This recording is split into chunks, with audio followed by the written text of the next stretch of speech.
with a little joint. You notice the RSPCA on the side. Called the Horse's Thread. And it was bought by two ladies in Crystal Palace in London who were teaching horses being flogged to get up the hill. So they went to Tascas and Andover, they bought that little tractor, donated it to the RSPCA, and that would help the horses going up the hill. And still they got it. Back up to, we've got that Aislinn, back up to Leeds with the Fowler, from Samuel Boston in Cheshire. Some had canopies, some didn't, depending on who the owners were and the driver.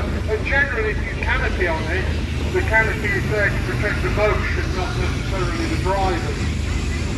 Again, if you look at the front roll of the roller, you'll notice it's split.